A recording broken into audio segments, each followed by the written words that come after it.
सबको बहुत बहुत बधाई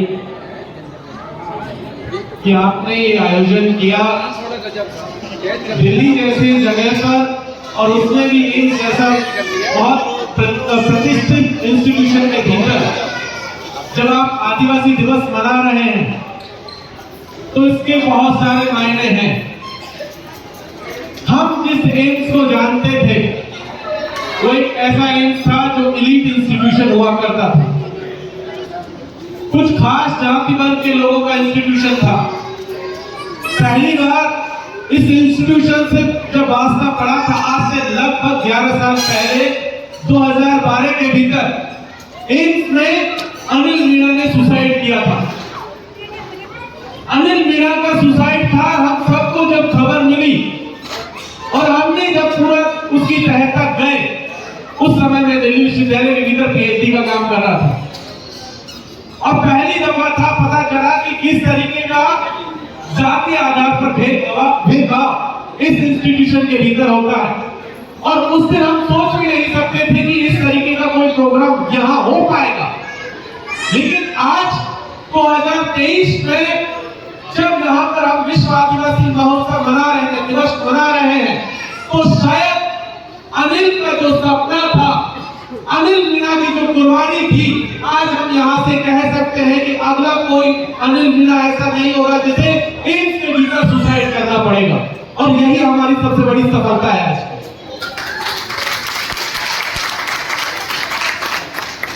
साथियों, विश्व आदिवासी दिवस इसका मतलब क्या है और हम मनाते क्यों हैं?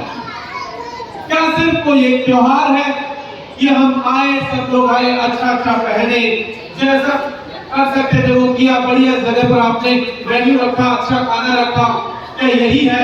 ऐसे तो हम बहुत सारी पार्टियों में करते हैं, बर्थडे की पार्टियों में भी करते हैं, शादी की पार्टियों में भी यही और तरीके हैं। अच्छा खाना, अच्छा पहना, अच्छा नाचना, अच्छा कूदना, अच्छा भाषण और उसके बाद चले जाते हैं।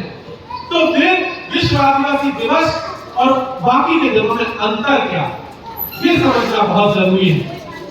मैं जानता हूं कि विश्व आदिवासी दिवस के महत्व को हमारे लोग बहुत देर से समझे, लेकिन धीरे धीरे समझ रहे हैं। और अभी हम देख रहे हैं कि हमारे समाज के भीतर हो या समाज के बाहर हो, राजस्थान का ऐसा हो, गुजरात हो, मध्य प्रदेश हो, झारखंड, छत्तीसगढ़, उड़ीसा, बंगाल तक लोग अब विश्व आदिवासी दिवस मना रहे हैं। और इसकी जरूरत इसीलिए पड़ी कि शायद आदिवासियों के ऊपर कोई खतरा है, उस खतरे को जानना पहचानना हमारे लिए बहुत जरूरी है। इसीलिए हम ये विश्व आदिवासी दिवस मनाते हैं। जब घोषणा आज से 40 साल पहले यूनाइटेड नेशंस के भीतर मीटिंग हुई, तब भी उनके जहन में एक चिंता थी कि देश और दुनिया के जो आदिवासी लोग हैं, इंडिजिनियस पीपल हैं, उनके ऊपर किसी तरीके का कोई खतरा है। उस खतरे को उजागर किया जा सके, उस लोगों को बताया जा सके कि किस तरीके का खतरा है। आज से 40 साल पहले ये वहां पर महसूस किया गया और आज से लगभग 30 साल पहले इसको रेगुलर तौर पर मनाने की शुरुआत हो गई कि हर साल 9 अगस्त को विश्व आदिवासी दिवस मनाएंगे और उस दिन आदिवासियों के हक और हुकूक की बात करेंगे। और आज भी हम वही कर रहे हैं। तो कौन सा ऐसा हमला है जिसे यहाँ पर जानना बहुत जरूरी है? आज की तारीख में हमारे ऊपर 2 तरीके का हमला सबसे बड़ा है। एक हमला हमारे ऊपर सरकारों की तरफ से होता है, जहां हमारी जो पहचान है, जो वजूद है, उसको खत्म करने का खेल चलता है। दूसरा हमला या तो पॉलिटिकल पार्टी की ओर से होता है या फिर गैर आदिवासी जो समाज है उनकी तरफ से होता है, जो कि पूरी तरीके से कल्चरल हमला है। ये 2 तरीके का हमला है। पहले अगर कल्चरल हमले की बात करें तो आज की तारीख में देख लीजिए कि हमारे अंदर, हमारे समाज के अंदर कितनी आदिवासियत बची हुई है। हमारी भाषा, बिना भाषा के जो हमारी भाषा थी, मीठी बोली जिसको हम लोग कहते थे, उसका क्या हुआ? हम आज की तारीख में अपने घरों में भी वो अपने बच्चों के साथ भी मीठी बोली में बात नहीं करते। बाहर की तो छोड़ दीजिए, हमारा पहनावा, उसका क्या हुआ? हम वो छोड़ चुके हैं। हमारा खान पीन, उसका क्या हुआ? वो हमने कंप्लीटली छोड़ दिया है। हमारा इतिहास, उसका क्या हुआ? हम उसको भुला चुके हैं। हमें पता ही नहीं कि हमारा इतिहास है क्या दरअसल। हमें किसी ने एक आर्टिफिशियल बीच में कोई व्यक्ति आता है, एक संस्थान के लोग आते हैं, आरएसएस और बीजेपी के लोग आते हैं और एक नई नई चीजें हमारे सामने परोस करके चले जाते हैं और हम उसी को इतिहास समझ करके घूम रहे हैं। और हमने देखा किस तरीके से हुआ। पूरा इतिहास तो हमारे पास हो सकता है हमारे बारे में किताबों में बहुत ज्यादा नहीं लिखा गया हो, लेकिन आप सब लोग जानते हैं कि आप सबके गांव में, घरों में हर साल, अगर एक साल नहीं तो अगले साल जागा आते हैं। और वो जागा वो आता है 15-20 मिनट, वो कुछ कहना शुरू करता है, इतने में कहते खत्म कीजिए, आपका खाना तैयार है, खाना लीजिए, पैसा लीजिए, कपड़े लीजिए और जाइए। क्योंकि आपको कोई रुचि नहीं है उसको जानने। आपको ये नहीं जानना कि आपके दादाजी, उनके दादाजी के उनके दादाजी वो कहां से आए थे, वो क्या करते थे, उनके नाम क्या थे, उनका क्या योगदान था इस समाज को बनाने में, इस देश को बनाने में। आपका गांव कहां से आया, कहां से आपके पूर्वज माइग्रेट हुए, किसी को कोई रुचि नहीं। हमारी रुचि किस चीज में है? हमारी रुचि सिर्फ और सिर्फ एक चीज में है कि हम किस तरीके से आदिवासियों को छोड़ करके, जिसे सो कम्युनिस्ट कहा जाता है कि मुख्य धारा का समाज, उसमें हम कन्वर्ट होते जा रहे हैं। उसमें कोई बुराई नहीं है, एकदम चले जाइए, आपको तौर तरीके आने चाहिए, लेकिन इसका मतलब ये नहीं है कि आपको अपनी ओरिजिनल चीजें उनको छोड़ दें। और आपने जब छोड़ा तो उसका नतीजा क्या हुआ? उसका नतीजा ये हुआ कि आरएसएस आया और आरएसएस ने आपको आकर के एक नील भगवान पकड़ा दिया। आप सबने नील भगवान पकड़ लिया और आप ज्यादातर लोग, आप गांव में देख लीजिए, लगातार पिछले लगभग 40 साल से, और 40 साल से भी कम समय से अगर कहें तो पहला नील भगवान का एक मंदिर दिखता है जो चौथे बरवाड़ा के आसपास माधोपुर में है, जो 1987-88 का है। 13 साल हुआ और 23 साल, लगभग 36 साल हुए पहला नील भगवान का मंदिर आता है। और उसके बाद से हर साल नील भगवान के नहीं तो किसी और भगवान के नाम पर करोड़ों के मंदिर दर मंदिर बनाते जा रहे हैं। आप क्या करते हैं? नौकरी पेशा लोगों से कहते हैं भाई एक दिन की तनख्वाह दे लीजिए, एक महीने की तनख्वाह दे लीजिए, या तो आप दे देते, नहीं तो आपके पिताजी दे देते, नहीं तो आपके दादाजी आपका हिस्सा दे देते कि नहीं हमारा बेटा नौकर है, हम तो इतनी बढ़-चढ़ कर रिपोर्ट लगाएंगे। और क्या हुआ? आपका पैसा, आपके मेहनत का पैसा, आपने एक गलत चीज को प्रमोट करने में लगा दिया। अगर आप नौकरी नहीं करते हैं तो आप अपने घर में से अनाज देते हैं।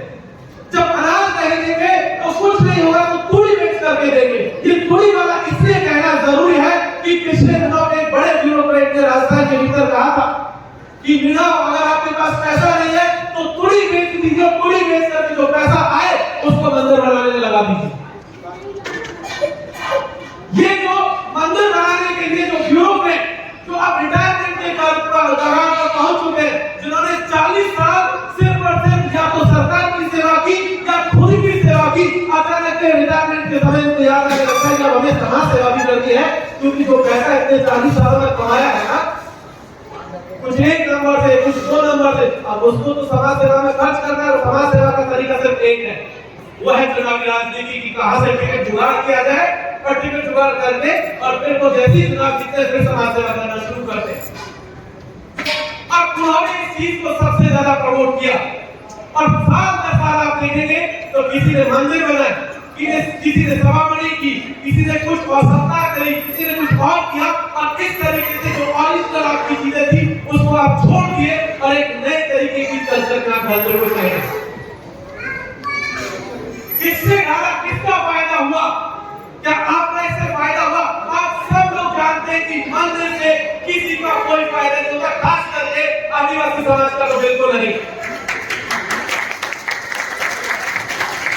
अगर मंदिरों ने किसी का भला किया है तो मंदिर में पूजा करने वाले पुजारी का, उस चढ़ावा लेने वाले व्यक्ति का और उसके आसपास जो रहने वाले जिनकी दुकानें बनती हैं उन लोगों का भला हुआ है। आप सब जानते हैं कि गंजपुर बालाजी का मंदिर देखा है किसी ने? कितने मीनाओं को नौकरी मिल रही है वहां पर? कितने मीनाओं उस मंदिर के भीतर पुजारी है? कितने मीनाओं की दुकान है उस मंदिर के आसपास? कितनों की धर्मशालाएं हैं? आपकी बिल्कुल नहीं है, लेकिन वो जमीन है आपकी, वो घर वहां पर आपके, और जब बनाए तो वो पैसा भी आपका। लेकिन क्या हुआ, वो सब छीन लिया और उन्होंने अपने मार्केट बना लिए। अब उनको सारा दोष नहीं, उसमें दोष हमारा भी है। हमारा क्या दोष है? हम जीवन भर हमारे पिताजी लोग, माताजी लोग, दादा दादी सब लोग और आस पड़ोस के सारे लोग मिल करके हमारे बच्चों को, हम सबको पढ़ाते हैं, कुछ पैसा देते हैं, कुछ हौसला अफजाई करते हैं, और जैसे बेटा नौकरी लगता है, बेटी नौकरी लगती है, पहली तनख्वाह करते ही मंदिर में चढ़ावे में चली जाती है। तो एक बात आप बताइए हमें यहां से कि जब आपका बेटा बेटी पढ़ रहा था, जब आपके घर में खाने को आटा नहीं था, किसी दिन आटा था तो सब्जी बनाने का जुगाड़ नहीं था आपके पास, सब्जी बनाने का जुगाड़ था तो कुछ और चीजें नहीं थी, तब मंदिर से आपको एक किलो चून भी कोई लेकर के नहीं गया था, किसी ने आपको सब्जी तक नहीं दी थी। फिर आपका बेटा बेटी नौकरी लगने पर क्यों जाकर के मंदिर के भीतर पैसा चढ़ाते हैं? क्या ये आदिवासी परंपरा के हिसाब से है? नहीं है, आदिवासी परंपरा के हिसाब से नहीं है। आदिवासी परंपरा में मंदिरों की जगह नहीं थी। आदिवासी परंपरा में जहां पर बुजुर्ग बैठे वो जानते, हमारे यहाँ थान होते थे, परीत होते थे, भौमिया होते थे, इस तरीके के देवी देवता होते थे, और जहां 5 आदमी बैठते वही उसको हम लोग मान लेते थे कि यही सबसे पवित्र जगह हमारी भूमिया होती थी। आज भी देख लीजिए, गांव में जरूरी नहीं है कि मंदिर में जाकर के किसी को सच्चाई की कसम दिला, आप क्या करते हैं, जहां 5 लोग बैठकर धोखा पी रहे होते हैं, उसी आदमी से शराब लेकर तो उसी की सौगंध मिला देते हैं। उसका क्या मतलब होगा? उसका मतलब होता है हमारी वो परंपरा थी जिसको हमने छोड़ दिया और हम एक दूसरे डायरेक्शन में चले गए, और उसका खामियाजा हमारे लोगों ने भुगता, क्योंकि हमारे लोगों को अंधविश्वास की तरफ धकेल दिया गया। लोग हमारे अंधविश्वास में घुसते चले गए और नतीजा ये हुआ, आप हर साल देखते हैं सावन के महीने में कोई जो है सौरव जी की यात्रा करने जा रहा है, कोई 4 धाम यात्रा पर निकल गया है, कोई इतनी दूर नहीं जाता है तो अपने छाती केवल लोड करके और पूरी जो है घर से लेकर मंदिर तक पटक देगा। ये जो खेल था, क्या आदिवासी परंपरा में ये सारी चीजें थी? नहीं थी, लेकिन हमने बाहर से आयातित किया, उसको एक्सेप्ट कर दिया और हम भी उस पर शुरू हो गए, और उसका नतीजा हमारे लोग आज तक भुगत रहे हैं। सिर्फ इतना ही नहीं, कल्चर में आपने ये सारी चीजें छोड़ी, भाषा छोड़ दी, संस्कृति को छोड़ दिया, पहनावा छोड़ दिया, खान पीन छोड़ दिया। आप में से बहुत सारे लोग जानते होंगे हमारे खान पीन में क्या था। आज की तारीख में ज्यादातर लोग, सारे मैक्सिमम मेरा समाज में अगर बात करें तो वेजिटेरियन लोग हैं, शाकाहारी लोग हैं, लेकिन जो लोग परीत भौमिया नसीर पे जाते होंगे वो देखते हैं कि वहां बकरा आज भी चढ़ता है, कुर्बानी नहीं दी जाती तो कम से कम कान काट के वहीं दे दिया जाता लोगों को, दारू आज भी चढ़ाई जाती है, ठीक है। और इतना ही नहीं, कमराज माता तक चले जाइए, वहां पर भी हो रहा, वह हमारी परंपरा में था, लेकिन हमने एकदम से अपने आप को वहां से बदल लिया, और अचानक से हमको सिर्फ आदिवासियों में एक चीज नजर आई, वो थी कि रिजर्वेशन मिलता है, यही इसका फायदा, इसको ले लेना चाहिए, बाकी सारी चीजें छोड़ देनी चाहिए। तो साथियों एक चीज जान लीजिए, अकेले रिजर्वेशन से आप आदिवासी बचा नहीं सकते। अगर आपको आदिवासियत को बचाना है तो आपको उसकी सारी चीजों को बचाना होगा, कलेक्टिवली बचाना होगा, क्योंकि एक एक चीज से सिर्फ रिजर्वेशन लेने बाद से आप अपने आप को कहें कि हम आदिवासी, इससे आप आदिवासी हो नहीं जाते, क्योंकि रिजर्वेशन तो उन लोगों को भी मिला हुआ है तो आदिवासी नहीं है। आज की तारीख में जम्मू कश्मीर के भीतर, हिमाचल के भीतर और ऊपर उत्तराखंड के भीतर आप देखिए पता चलेगा कि वहां के ठाकुरों को, वहां के ब्राह्मणों को भी एसटी का दर्जा दिया गया है। तो क्या इससे वो आदिवासी हो जाते हैं? नहीं होते हैं। इसीलिए सवाल करना जरूरी है कि विश्व आदिवासी दिवस के मौके पर जब हम लोग यहाँ पर हैं तो हम लोग सबका आदिवासियत की बात करें और उसको जिंदा करने की कोशिश करें, और तभी जाकर के हम एक चीज और जान लीजिए, अगर आपने अपने टोटम व्यवस्था, आपकी जो पूजा पाठ है उनको, आप में से बहुत सारे लोग, बुजुर्ग लोग जानते होंगे और भी बहुत सारे लोग जानते थे कि हर गोत्र की एक कुलदेवी हुआ करती थी, नहीं होती थी, हर गोत्र की एक कुलदेवी, हर गोत्र की एक घराड़ी हुआ करती थी, घराड़ी पेड़ होता था जिसको हम कभी नहीं काटते, आज भी नहीं काटते। हमारे कोठे बहुत सारे अलग अलग किस्म के पेड़ हैं, उन पेड़ों को क्यों नहीं काटते हैं? उनके साथ हमारी एक कहानी जुड़ी हुई है, हर गोत्र की एक कहानी जुड़ी हुई है। और उन कहानियों में क्या है, हम कहते, हमारे पुरखे कहते हैं कि ये पेड़ को इसलिए नहीं काटते हैं कि कभी इन्होंने हमें बचाया था, इन पेड़ों ने हमें बचाया था। कोई अकाल के दौर में हम इन्हीं को खाकर के जिंदा रह रहे थे, कोई कुछ और कहानी बताता है।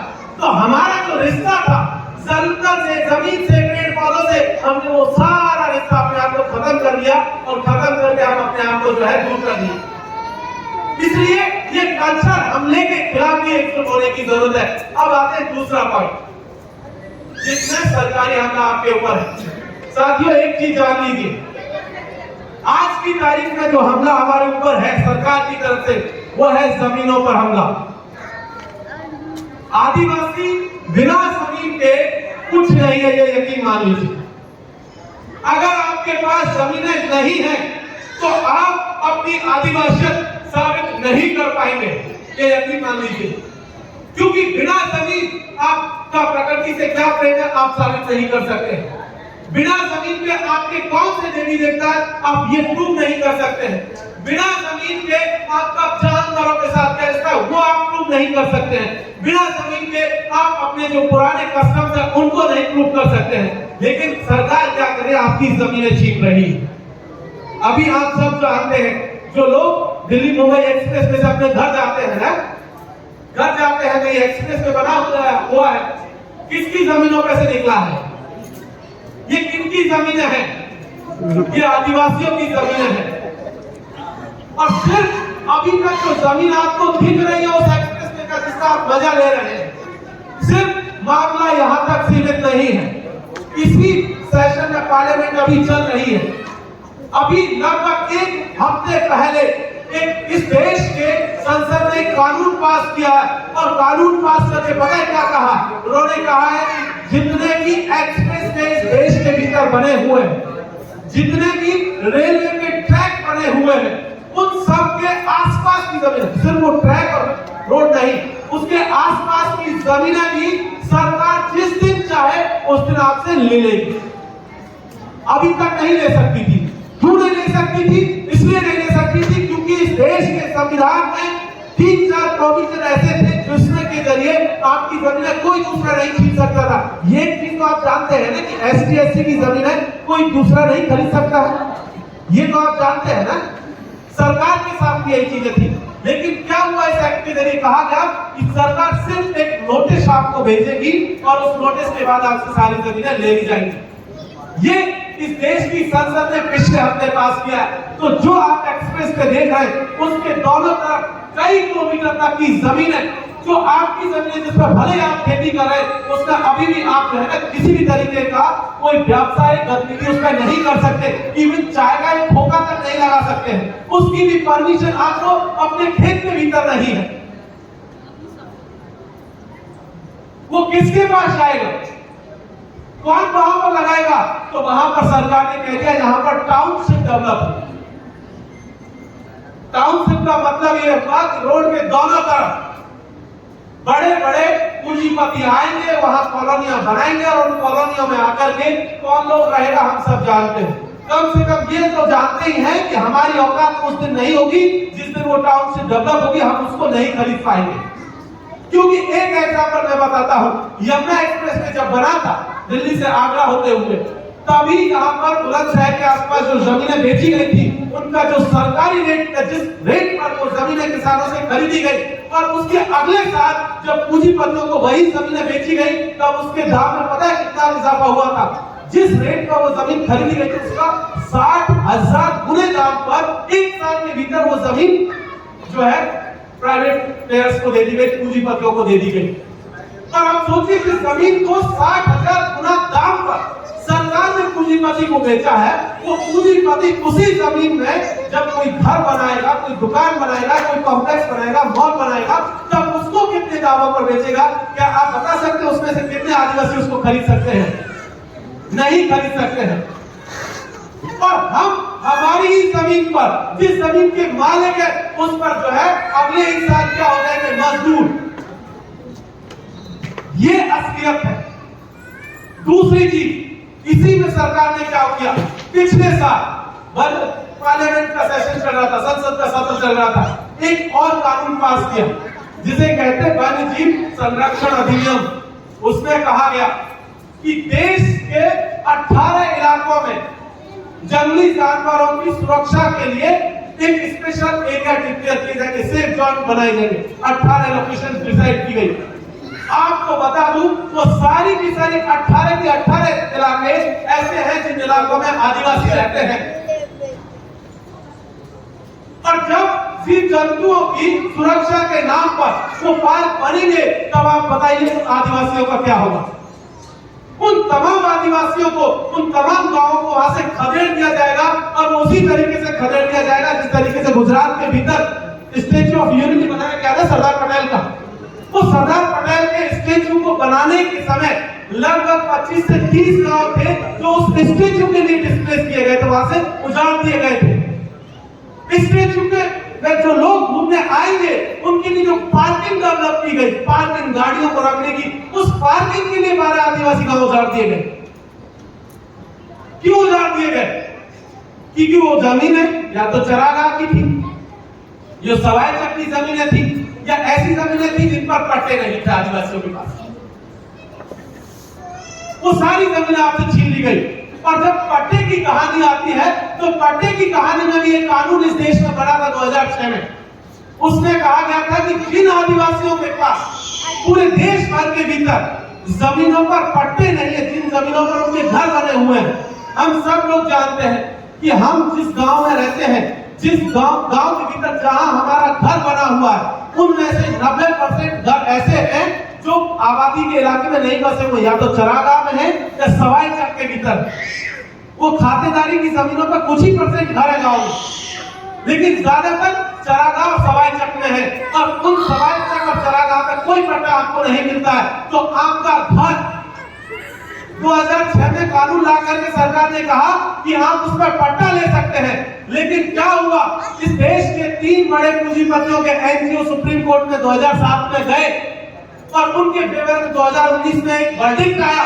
और वर्डिक्ट आने के बाद एक डेटा सामने निकल करके आया कि इस देश में लगभग 13 करोड़ लोग हैं। उन 13 करोड़ आदिवासियों में से, सिर्फ आदिवासियों की बात कर रहा हूं, उन 13 करोड़ में से मात्र 44 लाख आदिवासी ऐसे थे इस देश में जिन्होंने अपने घरों के पट्टे के लिए आवेदन किया था। सिर्फ 44 लाख।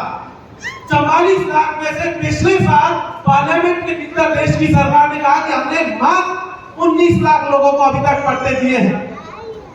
अब आप बताइए, 13 करोड़ लोग, पट्टे मिले कितना को? 19 लाख को।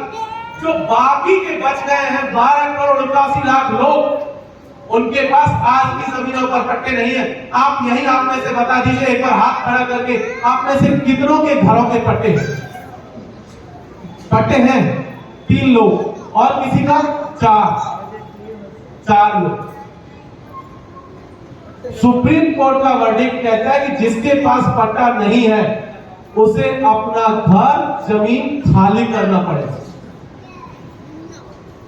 ये जान लीजिए। 2019 का वर्डिक्ट फरवरी के महीने में आया था, लगभग 20-21 फरवरी की डेट में। उस पर अभी तक सुप्रीम कोर्ट ने, क्योंकि हम लोगों ने बड़ा मूवमेंट किया तो सुप्रीम कोर्ट ने कहा कि हम होल्ड पे डाल देते हैं डिसीजन को, तब तक राज्य सरकारों ने कहा कि आप जितनों के पट्टे क्लियर कर सकते हैं कर दीजिए, लेकिन उस पर कोई कार्रवाई नहीं हुई। तो आप भी जानते हैं, हम भी जानते हैं कि कितने दिनों तक इस तरीके के जजमेंट पर स्टे टिकते हैं। अभी तो 2024 का चुनाव, इसलिए तब तक तो कोई खतरा नहीं, लेकिन जिस दिन 2024 का चुनाव संपन्न होगा उसके बाद क्या आप ये गारंटी दे सकते हैं, क्या इस देश की सरकार ये गारंटी दे पाएगी कि आपकी जमीन जिस पर पट्टा नहीं है वो जमीन आपके पास रहेगी? क्या आप में ये ताकत है कि सरकार से आप लड़ लेंगे?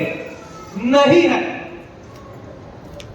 क्योंकि सरकार कहेगी कागज दिखाओ, और कागज आपके पास है नहीं। आप कहेंगे कि हम लठ के जोर पर ले लेंगे, तो लठ के जोर की जब बात आएगी तो तोप और टैंक उनके पास भी बहुत है, उनके पास बहुत सारा असला बारूद है। बहुत बड़ी पुलिस मिलिट्री फोर्स उनके पास है, बहुत सारी एजेंसियां उनके पास है, वन विभाग उनके पास है। एक रात नहीं लगेगा खाली कराने में गांव के गांव। तो ये चीज भी हमारे लिए समझना बहुत जरूरी है। दूसरी चीज, एकदम खाली हो रहा, अभी इतना दूर जाने की जरूरत नहीं है। अभी पिछले महीने दौसा के भीतर खाली कराए गए घर, वन विभाग ने खाली कराया पिछले महीने, और वो सारे के सारे घर जिनके खाली कर सारे मिला थे।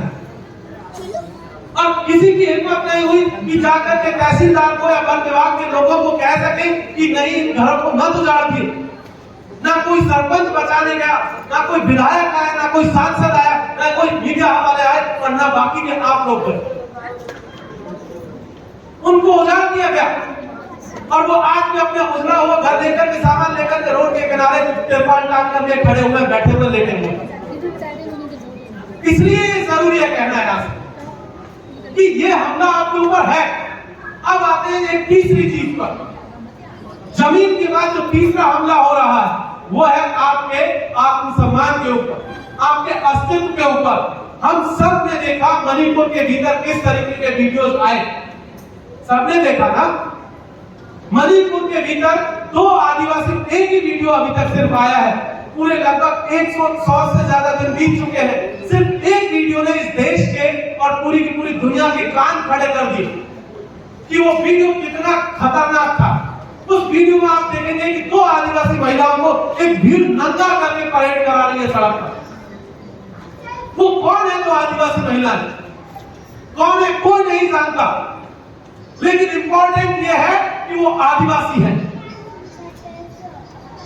जब हम लोग यहाँ विश्व आदिवासी दिवस मना रहे हैं तो हम यहाँ से कहना जरूरी है कि हम मणिपुर की उन तमाम आदिवासी महिलाओं के साथ खड़े हुए हैं, उन आदिवासी पुरुषों के साथ खड़े हुए हैं जो अपने जल, जंगल और जमीन को बचाने की लड़ाई लड़ रहे हैं।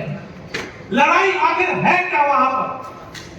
लड़ाई सिर्फ इतनी सी है कि वहां पर लगभग 35% आदिवासी है, जिसमें कुकी और जो तो मेन कम्युनिटी है, लेकिन मणिपुर की 90% जमीन उन दोनों कम्युनिटीज के पास है, मतलब आदिवासियों के पास। सिर्फ 10% जमीन है जो मैती, जो दूसरी पावरफुल कम्युनिटी है, जो हिंदू कम्युनिटी है, उसके पास है सिर्फ 10%। और लोग कितने? 65%। वो चाहते हैं, वो 65% लोग चाहते हैं कि आदिवासियों की जमीन उनसे छीन ली जाए, क्योंकि इस देश के संविधान में एक और अनुसूची, अनुसूची 6, वो आदिवासियों की जमीनों को सुरक्षित रखने का वादा करती है। वो जमीनों को छीनने के लिए वहां पर एक पूरा दंगा भड़काया गया, और दंगा भड़काने के बाद क्या हुआ? पूरा का पूरा सरकार ने मैतेइयों का साथ दिया, और कुकीज को, जो लगभग 38 लाख से ज्यादा आबादी है, उन सबको अपने घरों से जंगलों में खदेड़ दिया गया। 38 लाख लोग पिछले 100 से ज्यादा दिनों से अपने घरों से बाहर जंगल में अपनी जान बचाने के लिए छुपे हुए हैं। इसलिए कह देना जरूरी है कि विश्व आदिवासी दिवस के मौके पर सिर्फ ये चुनाव का प्रोग्राम नहीं होना चाहिए, हम पूरे देश के आदिवासियों के साथ खड़े हो और ये कहें, क्योंकि आदिवासी अगर हम हैं तो हमें ये कहना पड़ेगा कि वो भी आदिवासी हैं। और अगर घर में 2 लोग हैं और अगर एक व्यक्ति किसी भी वजह से परेशान है तो दूसरा व्यक्ति चाहे कितना भी सुखी संपन्न हो, वो शांति से तो नहीं बैठ सकता। हम सब जानते हैं कि घर के अगर एक कोने में आग लगी हो, भले वो घर आपके हिस्से में नहीं हो, बंटवारे में भाई को चला गया हो, तो आप भी जो है चुपचाप आपके घर के भीतर नहीं बैठते। आप सबसे पहला काम, उस भाई से बात हो या ना हो, आप बाल्टी लेकर उस आग को बुझाने के लिए दौड़ते हैं कि भाई के घर में भी आग लगी हुई है। मणिपुर के भीतर भी यही है कि मणिपुर के आदिवासियों को वहां से खदेड़ दिया गया, तो हम यहाँ से उनके लिए सॉलिडारिटी दें, कहें आप मणिपुर के लोगों के साथ। और तभी सही मायने में विश्व आदिवासी दिवस मनाने का कोई फायदा है, अन्यथा आप आइए, खाइए और चले जाइए, कोई फर्क नहीं पड़ता। जैसे आप शादियों में आते हैं, बर्थडे पार्टी में आते हैं, अच्छा मिला तो ठीक, नहीं मिला तो नमक खराब था, चीनी ज्यादा हो गई, ये पूरी खत्म हो चुकी थी, सब्जी में पानी कर दिया था, यही कहते हुए चले जाते, कोई फर्क नहीं रहेगा। अगर हम आदिवासी दिवस मना रहे हैं तो मणिपुर के साथ खड़े होने का वक्त है। मणिपुर ही नहीं, हमने मध्य प्रदेश का भी वीडियो देखा। मध्य प्रदेश के वीडियो में क्या था, एक आदिवासी नौजवान, उस वीडियो को देखेंगे तो लगेगा कि वो नौजवान मानसिक तौर पर शायद स्वस्थ नहीं है, वो बीमार व्यक्ति है। वो इसी तरीके से एक घर के बाहर, दुकान के बाहर सीढ़ियों पर बैठा हुआ, कुछ नहीं कर रहा, वो व्यक्ति सिंपल बैठा हुआ। एक बीजेपी का अपर कास्ट नेता आता है, दारू पी करके सिगरेट पी रहा है और उस व्यक्ति के ऊपर पेशाब कर रहा है, और वो व्यक्ति ऐसा है कि वो हिल भी नहीं पा रहा है। जो नीचे व्यक्ति बैठा हुआ है वो बार बार कभी चेहरे को ढकने की कोशिश करता है, कभी सर छुपाता है, लेकिन उसके ऊपर तो दूसरा व्यक्ति लगातार पेशाब करता रहता है, और पेशाब करके उसके वीडियो को बाद में वायरल किया जाता है। क्या यही आदिवासी परंपरा में है? क्या किसी को यह हक मिल जाता है कि मणिपुर के भीतर हमारी बहनों को नंगा करके सड़क पर परेड कराए, या किसी भाई को जो बैठा हुआ शांति से उसके ऊपर पेशाब करे? यह हम लोग पता नहीं मिल जाता, किसी के पास यह हक नहीं है, ना तो हमने दिया है और ना ही इस देश का संविधान को किसी तरीके की इजाजत देता है कि किसी व्यक्ति के ऊपर आप पेशाब करेंगे। आप जिन लोगों के ऊपर पेशाब कर रहे, जिन महिलाओं को आप नंगा करके घुमा रहे, ये वो लोग हैं जो इस देश के ओरिजिनल मालिक हैं, जो इस देश को बनाने वाले लोग हैं, जिनके खून और पसीने की मेहनत से ये देश बना था। ये वो लोग हैं, अब उनको नंगा करके घुमा रहे हैं, उनके ऊपर पेशाब कर रहे हैं। इससे ज्यादा शर्मनाक कुछ नहीं हो सकता। ये भी एक हमला हमारे ऊपर है, तो इसको भी हमें ध्यान में रखने की जरूरत है। अब आते हैं कि हमारे इंस्टीट्यूशंस के भीतर क्या हो रहा है। आप एम्स में देख लीजिए, बहुत दूर जाने की जरूरत नहीं। एम्स के भीतर आप बता दीजिए रिजर्वेशन का क्या स्थिति है। ये तो सरकारी संस्थान है ना, क्या स्थिति है रिजर्वेशन की? कितने लोग हमारे फैकल्टीज में यहां पर मौजूद है? क्या 7.5% है? नहीं है। यहां पर जब एडवर्टीजमेंट आता है, जब विज्ञापन आता है और कहा जाता है कि फला डिपार्टमेंट में इतना एसटी चाहिए, और जब कैंडिडेट आते हैं इंटरव्यू देने के लिए और इंटरव्यू के बाद क्या लिखा जाता है?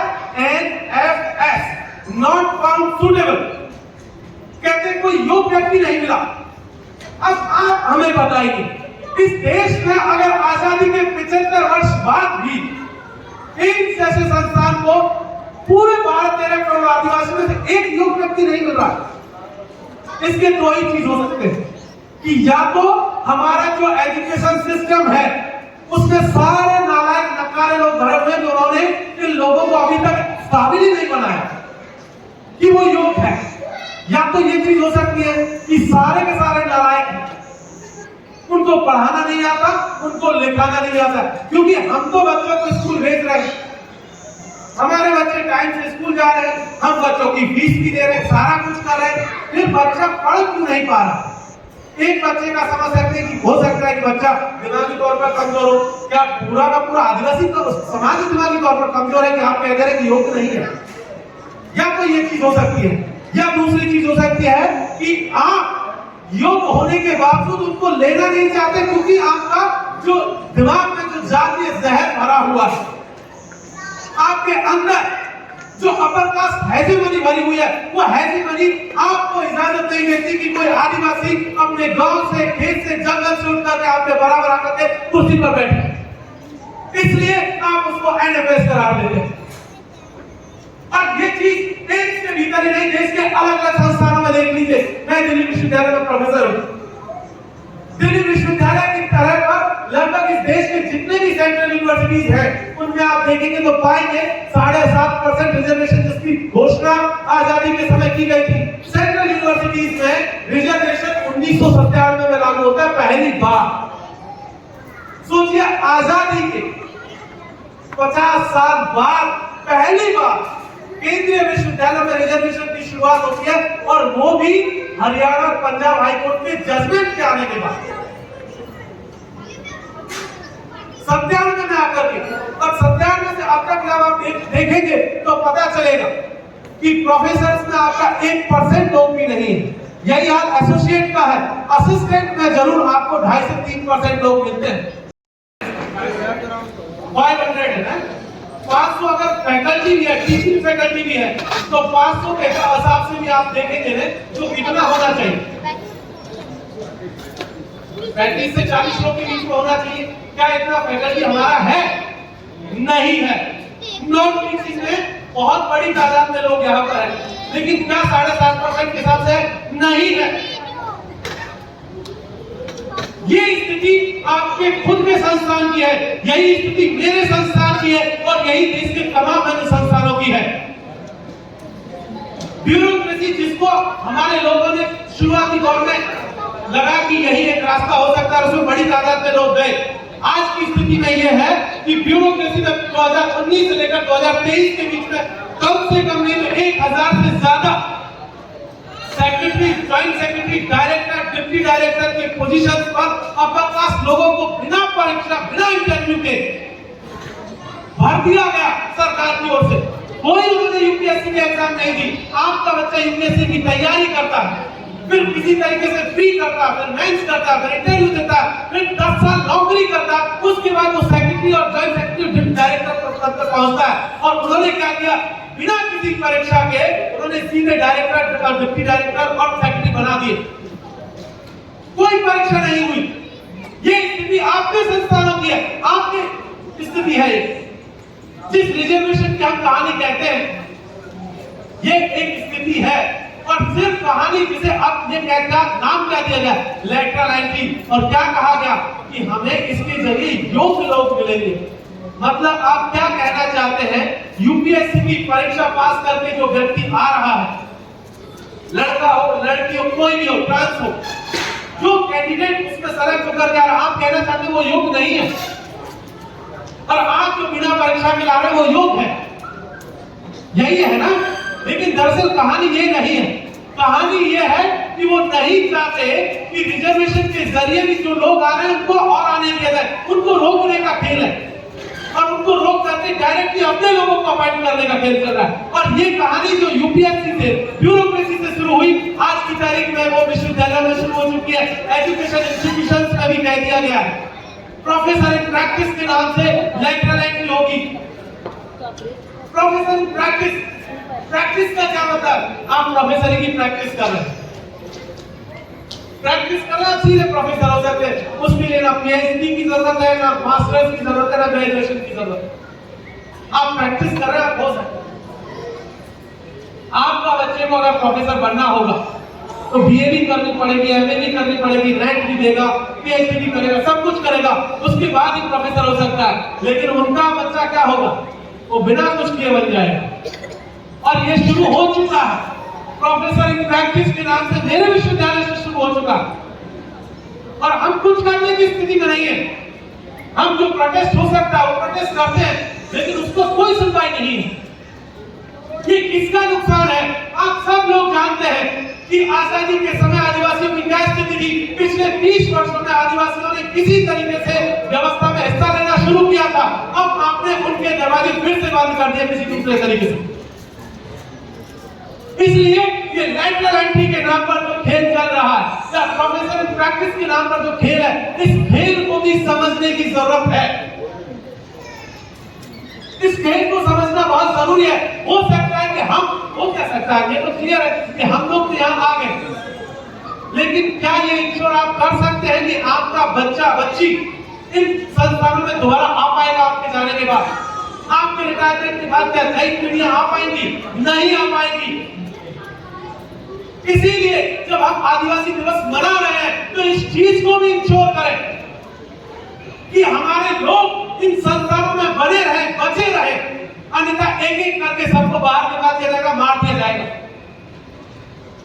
इसलिए जरूरी है कि हम इस आवाज को भी बुलंद करें। सिर्फ कहानी इतने पर खत्म नहीं हो जाती।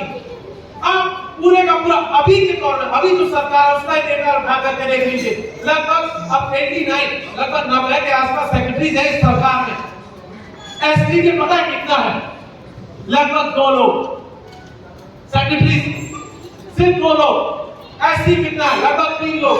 ओबीसी कितना है? 0। बाकी बच गया वो कौन? Upper caste.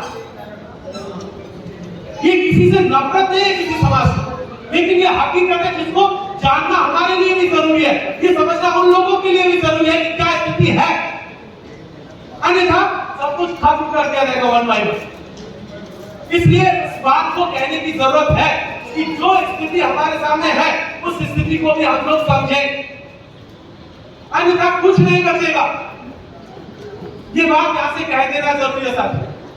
और आखिरी बात मैं कहकर के खत्म करूंगा कि ये जो पूरा का पूरा खेल चल रहा है, संस्थान दर संस्थान, गांव दर गांव, शहर दर शहर, उसमें आपको खत्म करने की साजिश चल रही है। उसी तरीके से खत्म किया जा रहा है जिस तरीके से आप देख लीजिए अमेरिका के भीतर वहां के ओरिजिनल जो आदिवासी थे उनको खत्म कर दिया गया, ऑस्ट्रेलिया के भीतर उनके ओरिजिनल आदिवासियों को खत्म कर दिया गया, वो यहाँ पर भी उसी तरीके से खत्म करने की कोशिश कर रहे हैं। एक दिन जब जमीनें छीनेंगे आपका सब कुछ खत्म हो जाएगा, कुछ नहीं बचेगा। इसलिए उसको बचाने की जरूरत है, इसीलिए बचाने की जरूरत है। इसलिए कुछ मांगे हाथ में उठा करके मैं अपनी बात को खत्म करूंगा।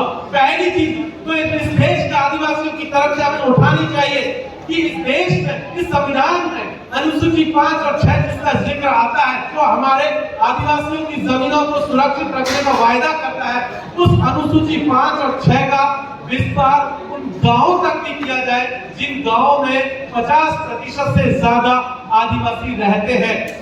अगर वो अनुसूची लागू होती है तभी हमारी जमीनें बचेंगी, अन्यथा नहीं बचेंगी, पहली चीज।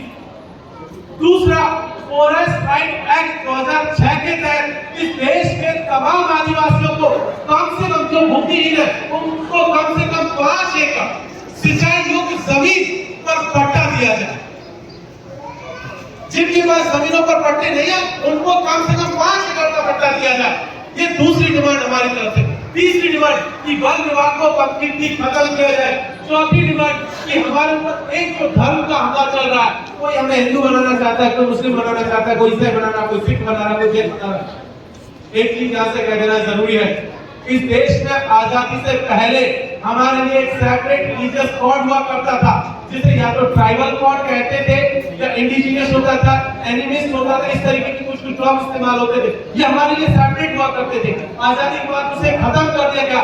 इसीलिए यहाँ से कहना जरूरी है कि जब भी आगामी जनगणना हो तो उसमें हमारे लिए सेपरेट रिलीजियस कोड की जो है कॉलम रखा जाए। ये हमारे आपके मांग है। तो बहुत बहुत शुक्रिया, आपने मुझे सुना, मौका दिया, बहुत बहुत शुक्रिया। जय भीम, जोहार, जय आदिवासी।